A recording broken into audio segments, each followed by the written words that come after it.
Not a War by Silurine. Chapter 2. The next day, at the farm, Magna could not wait for the evening. Fortunately, her job didn't require a lot of concentration. She just had to feed the cattle with a mix of grass, cereal, and other substances she didn't know about, specifically designed by the scientists of the Administratum to ensure a high production of milk. It was not a hard job, but it was quite tiring to use a pitchfork all day long. Of course, the scribes of the Administratum were never far and watched the workers' every move, occasionally reporting something on their long parchments. The farm was only one of the 5 complexes surrounding the town. Behind the farms, various fields were stretching as far as the eye could see. Magda's farm was specialized in cattle, and she worked in a team of 10 people in the dairy cow section, consisting of 500 cows. They were raised in battery and weren't supposed to go outside. But in the summer, the east and western walls of the farm were open, allowing the cattle and the workers to receive a few rays of sunlight. The milk and the dried meat made from the cows who didn't give milk anymore were the property of the Administratum, who then distributed them among its numerous institutions.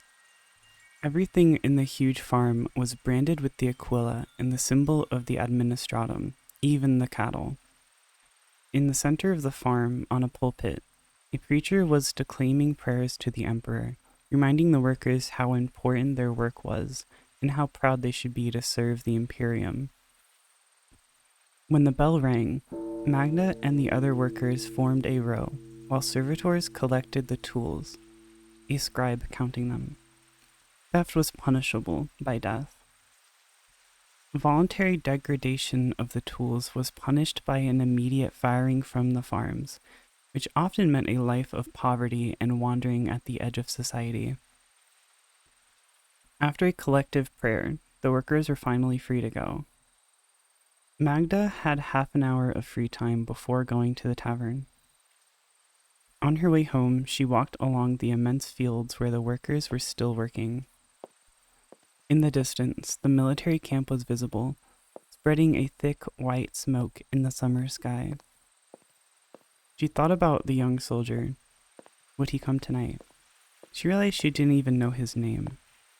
If he came to the tavern tonight, she would ask him. She giggled alone. What kind of name could he have? The old man's name was Mihail, and his daughter's name was Oksana.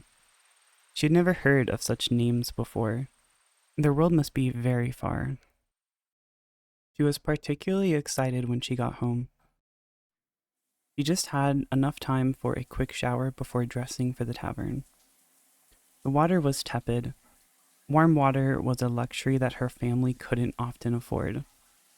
But it didn't matter. The shower helped her relax and wash from the filth of the farm. Besides, she wanted to look good for tonight, for the cute soldier. No, what was she thinking? She didn't even know if he would be there tonight. However, after drying her hair, she chose her clothes with great care. Her father wasn't rich enough to buy uniforms for the waitresses, so Emily, Annalise, and Magda were allowed to wear whatever they wanted, as long as it looked formal. So she put on her only black dress made of cotton over a white shirt, which was light gray rather than white by now. Then she exchanged the rubber boots she used at the farm for more comfortable sandals. "Oh, you're pretty today," said her sister Emily when she arrived at the tavern. "Thanks," Magda answered nervously. She scanned the room, searching for the young foreigner's face, but he wasn't there yet. "I hope he'll come," she added more to herself than to her sister. "So you like him?" Emily asked, poking her with her elbow. "I told you, I don't know yet." "No, that's not what you said," Emily answered, giggling. "You said you had a crush on him." "Oh, leave me alone," Magda said with a smile. "Come on, we have work to do." Magda was doing her work the best she could, but she was startling every time the doors opened.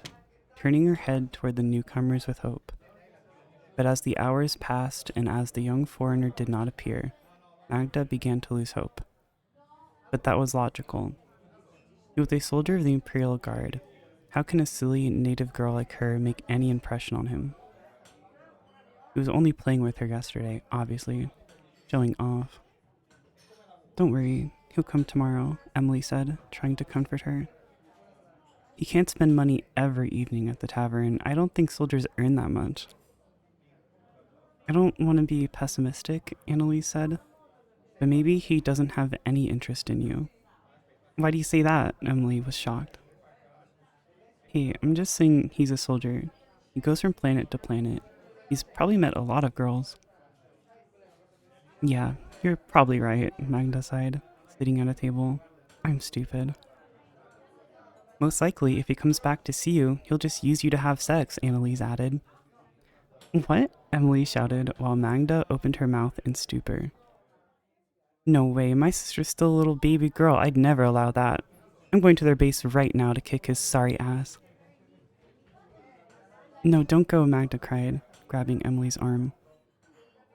It's just my opinion, Annalise said on the defensive. You'd be right, Emily. Maybe he does like her. Sure he does, Emily grumbled, or I'll kick his butt. I don't see how, Magda complained. I don't even know his name. How could he not like you? Emily asked, taking Magda's shoulders in her arms. You're the nicest and cutest person I know. And remember, he promised you a drink, didn't he? I'm sure he'll come tomorrow. But the next day either, the young foreigner didn't come. Hey there, I hope you all enjoyed this chapter. As always, all of my socials are in the description below, and don't forget to check out Epidemic Sound, which I use for all of my sound effects. You can get a month free, and the link is in the description. Alright everyone, good night.